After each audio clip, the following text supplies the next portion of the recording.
Hi hello welcome back to my channel. അപ്പോൾ ഇന്ന് finally കല്യാണ ദിവസമാണ്. അപ്പോൾ രാവിലെ എണീറ്റ് ഫുഡൊക്കെ കഴിച്ചത്, ഡ്രസ്സൊക്കെ മാറിയതാണ് കേട്ടോ നമ്മളെ ഡ്രസ് കോഡ്. അപ്പം ഇനി ഹെയർ ചെയ്യാനും ലെൻസ് ഇടാൻ വേണ്ടി എനിക്കൊന്ന് ബ്യൂട്ടി പാർലർ വരെ പോകണം. മേക്കപ്പ് ഞാൻ സ്വന്തമായിട്ട് തന്നെയാണ് ചെയ്യുന്നത്. അപ്പോൾ ഇന്നത്തെ വീഡിയോയിലേക്ക് പോവാം. ബൈ. അപ്പോൾ ഞാൻ എന്താ ഗോൾഡൻ ബ്യൂട്ടി പോയി ലെൻസും വെച്ച് ഹെയറൊക്കെ സെറ്റ് ചെയ്ത് ഇനി നേരെ വീട്ടിലേക്കാണ് പോകുന്നത്. ഇനി പോയി മേക്കപ്പൊക്കെ ചെയ്യണം. അപ്പോൾ ഇക്കതാ റെഡിയായി സെറ്റായി നിൽപ്പുണ്ട്. അപ്പോൾ ഞാൻ എന്താ പോയി മേക്കപ്പൊക്കെ ചെയ്ത്, അപ്പോൾ നമ്മളെല്ലാവരും ഈ ഒരു കളറും ഈ ഒരു മോഡലും ആയിരുന്നു. പിന്നെ നമ്മൾ അവിടെ നേരെ ഓഡിറ്റോറിയത്തിലേക്ക് പോവാണ്. നമ്മുടെ മംഗലാപുരത്തുള്ള സഫ കൺവെൻഷൻ സെൻറ്ററിൽ വെച്ചിട്ടാണ് കേട്ടോ കല്യാണം. അപ്പോൾ നമ്മൾ ചെന്ന് കയറിയപ്പോൾ ഫ്രണ്ടിൽ അടിപൊളി ജ്യൂസ് കൗണ്ടർ കാര്യങ്ങളെല്ലാം സെറ്റ് ചെയ്ത് വെച്ചിട്ടുണ്ടായിരുന്നു. പിന്നെ അടിപൊളി ഒരു എൻട്രൻസും കാര്യങ്ങളും ഉണ്ടായിരുന്നു. പിന്നെ നമ്മൾ ജ്യൂസ് കുടിക്കാനാണ് പോയിട്ടുണ്ടായിരുന്നത്. വാട്ടർമെലൺ ജ്യൂസും പപ്പായയും പിന്നെ ക്യാരറ്റും ഗ്രേപ്സും അങ്ങനെ ഒരുപാടുണ്ടായിരുന്നു. അപ്പോൾ ഞാൻ ഒരു വാട്ടർമെലൺ ജ്യൂസാണ് കേട്ടോ കുടിച്ചിട്ടുണ്ടായിരുന്നത്. പിന്നെ ഫ്രഞ്ച് ഫ്രൈസ്, നഗറ്റ്സ്, പിന്നെ കുറച്ച് കടികൾ, ചായക്കടികൾ, പിന്നെ ഷവർമ, അങ്ങനെ എല്ലാം ഉണ്ടായിരുന്നു. അപ്പോൾ നമുക്ക് ഇങ്ങനെയൊക്കെ ഇരിക്കുമ്പോഴേ കഴിക്കാൻ പറ്റത്തുള്ളൂ കല്യാണത്തിന് പോകുമ്പോൾ. അപ്പോൾ ഞാൻ ഒരു ഷവർമ കഴിച്ചിട്ടുണ്ട്. അപ്പോഴത്തേക്കും നമ്മൾ ബ്രൈഡ് അടിപൊളിയായിട്ട് ഒരുങ്ങി സുന്ദരിയായിട്ട് വന്നിട്ടുണ്ടായിരുന്നു. റെഡ് ലെഹങ്കയിൽ അടിപൊളിയായിരുന്നു. അതുപോലെ കാക്ക സ്റ്റേജ് അടിപൊളിയായിട്ട് ചെയ്തിട്ടുണ്ടായിരുന്നു. ഒരു പ്രീമിയം ലുക്കിൽ അടിപൊളിയായിട്ട് ചെയ്തിട്ടുണ്ടായിരുന്നു. കുറച്ച് കഴിഞ്ഞപ്പോഴത്തേക്ക് ചെക്കൻ വന്നിട്ടുണ്ടായിരുന്നു. അപ്പോൾ പള്ളിയിൽ വെച്ചല്ല, നമ്മുടെ ഓഡിറ്റോറിയത്തിൽ വെച്ച് തന്നെയായിരുന്നു നിക്കാഹ്.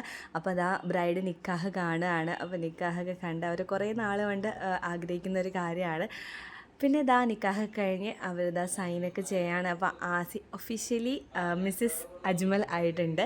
അങ്ങനെ നമ്മൾ ഭയങ്കര ഹാപ്പി ആയിരുന്നു. അപ്പോൾ അവർ പള്ളിയിൽ നിന്നും അതുപോലെ ഓഡിറ്റോറിയത്തിൽ നിന്നൊക്കെ ഇങ്ങനെ ഒപ്പിടാൻ വേണ്ടി കൊണ്ടുവരുമല്ലോ. അങ്ങനെ അതൊക്കെ സൈൻ ചെയ്തതിന് ശേഷം ബ്രൈഡൽ എൻട്രി ആണ് കേട്ടോ. അടിപൊളി ബ്രൈഡൽ എൻട്രി ആയിരുന്നു. അടിപൊളിയായിട്ട് ചെയ്തിട്ടുണ്ടായിരുന്നു.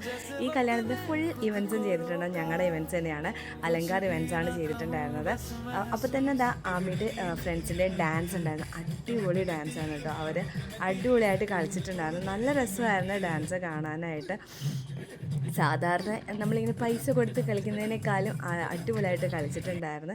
പിന്നെ നമ്മൾ നേരെ താലികെട്ടിനാണ് പോയിട്ടുണ്ടായിരുന്നത്. സ്റ്റേജിൽ കയറി ചേട്ടത്തിയുടെ വൈഫ് ആസിയുടെ ചേട്ടത്തി ഇങ്ങനെ എന്താണ് താലിയൊക്കെ എടുത്ത് കൊടുക്കുന്നുണ്ട്. പിന്നെ പാലും പഴമൊക്കെ കഴിച്ചതിന് ശേഷം ഹാരം കാര്യങ്ങളൊക്കെ ഇടാൻ വേണ്ടിയിട്ട് പോവാണ്. പിന്നെ കുറച്ച് ഫോട്ടോഷൂട്ടും കാര്യങ്ങളൊക്കെ ഉണ്ടായിരുന്നു. ഹാരം ഇടാണ്. സത്യം പറഞ്ഞാൽ ഇത് കണ്ടപ്പോൾ ഭയങ്കരമായിട്ട് സന്തോഷവും കണ്ണ് ഒക്കെ നിറഞ്ഞിട്ടുണ്ടായിരുന്നു. സന്തോഷം കൊണ്ട് കണ്ണ് നിറയാന്ന് പറയില്ലേ, ആ ഒരു മൊമെൻ്റ് ആയിരുന്നു. അവരെക്കാളും കൂടുതൽ എക്സൈറ്റഡും അതുപോലെ കൂടുതൽ ആഗ്രഹിച്ചത് നമ്മളായിരുന്നു ആ ഒരു മൊമെൻറ്റിന് വേണ്ടിയിട്ട്. പിന്നെ നമ്മൾ നേരെ ഫുഡ് കഴിക്കാനായിട്ട് പോയി. ലാസ്റ്റായി. പക്ഷേ അടിപൊളി ബിരിയാണി ആയിരുന്നു. മട്ടൻ ബിരിയാണി ഉണ്ടായിരുന്നു, ഹൈദരാബാദി ബിരിയാണി ഉണ്ടായിരുന്നു. അടിപൊളിയായിട്ട് കഴിച്ചിട്ടുണ്ടായിരുന്നു. സാലഡും ഈത്തപ്പഴച്ചാറും ഒക്കെ ആയിട്ട് അടിപൊളിയായിട്ട് കഴിച്ചു. പിന്നെ ഉമ്മായും പാപ്പയും അവിടെ എൻ്റെ ഇടയിൽ ഫോട്ടോഷൂട്ടൊക്കെ ചെയ്യുന്നുണ്ടായിരുന്നു.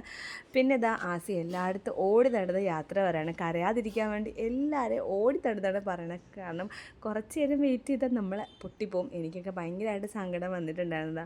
അത് പെട്ടെന്നാണ് ഓരോരുത്തരെ കെട്ടിപ്പിടിക്കുന്നത്. അപ്പം നമ്മൾ കുറച്ച് നേരം നമ്മളിങ്ങനെ ഹോൾഡ് ചെയ്ത് നമ്മൾ കരയും. ഈ ഒരു മൊമെൻ്റ് എന്ന് പറയുന്നത് എല്ലാവർക്കും ഭയങ്കര ഒരു ഇമോഷണൽ ആയിട്ടുള്ളൊരു നിമിഷമാണ്. കാരണം 26 വർഷം ആസി നമ്മുടെ കൂടെ ഉണ്ടായിട്ട് ഇപ്പോൾ ഒരു വേറെ വീട്ടിലേക്ക് പോവാണ്. സത്യം പറഞ്ഞാൽ അത് ഇങ്ങനെ ആലോചിക്കുമ്പോൾ ഇപ്പോഴും നമുക്ക് സങ്കടമാണ്. അപ്പോൾ കാറൊക്കെ കൊടുത്തിട്ടുണ്ടായിരുന്നു. അപ്പോൾ അവർ കീയൊക്കെ കൊടുത്ത് അവർ ഇറങ്ങാൻ പോവുകയാണ്.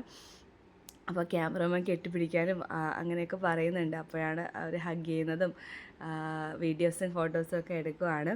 അപ്പോൾ അത് കഴിഞ്ഞിട്ട് അവർ നേരെ റിസപ്ഷന് വേണ്ടിയിട്ട് അവർ വീട്ടിലോട്ട് പോയിട്ടുണ്ടായിരുന്നു. പിന്നെ നമ്മൾ റിസപ്ഷന് വേണ്ടിയിട്ട് റെഡി ആവുന്നതായിരുന്നു. നമ്മൾ അവിടെ നിന്ന് തന്നെ റെഡി ആയിട്ടുണ്ടായിരുന്നു. ഇവിടുന്ന് ഡ്രസ്സ് മാറി ഇനി റിസപ്ഷന് പോകാൻ വേണ്ടി റെഡിയായി സെറ്റായിട്ടുണ്ട്. ഇവിടുത്തെ ഗ്രീൻ റൂമിൽ നിന്ന് തന്നെ ഡ്രസ്സൊക്കെ മാറിയിട്ടുണ്ട്. അപ്പോൾ നമുക്കിനി റിസപ്ഷനേക്ക് പോകാം. നമ്മളൊരു 4 മണിയൊക്കെ ആയപ്പോഴത്തേക്ക് അങ്ങോട്ട് പോയിട്ടുണ്ടായിരുന്നു. അജ്മലിൻ്റെ വീട്ടിൽ വെച്ചല്ല, വീട്ടിൻ്റെ അടുത്തുള്ളൊരു ഹാളിൽ വെച്ചിട്ടായിരുന്നു റിസപ്ഷൻ വന്നിട്ടുണ്ടായിരുന്നത്. അപ്പം നമ്മൾ നേരത്തെ എത്തിയായിരുന്നു. ബ്രൈഡും ഗ്രൂമും എത്തുന്നതിന് മുമ്പ് നമ്മൾ എത്തിയിട്ടുണ്ടായിരുന്നു. അപ്പോൾ അവിടെ വെൽക്കം ഡ്രിങ്ക് ഒക്കെ ഉണ്ടായിരുന്നു. അപ്പോൾ ഞാൻ ഒരു വാട്ടർമെലൺ ജ്യൂസ് എടുത്ത് കുടിച്ചിട്ടുണ്ടായിരുന്നു. പിന്നെ അവിടെയും സ്റ്റേജൊക്കെ അടിപൊളിയായിട്ട് ഡെക്കറേറ്റ് ചെയ്തിട്ടുണ്ടായിരുന്നു. പിന്നെ അവരുടെ അടിപൊളിയായിട്ടുള്ളൊരു എൻട്രി ഉണ്ടായിരുന്നു കേട്ടോ. നല്ല ബ്ലാക്ക് സാരിയിൽ ആസി അടിപൊളിയായിരുന്നു. നല്ല ഭംഗിയായിരുന്നു കാണാനായിട്ട്. അതുപോലെ അജ്മലായാലും ബ്ലാക്ക് കോട്ടും ചുട്ടും ഒക്കെ ഇട്ട് അടിപൊളിയായിരുന്നു. നല്ല രസമായിരുന്നു രണ്ടുപേരും നടന്നു വരുന്നത് കാണാനായിട്ട് തന്നെ.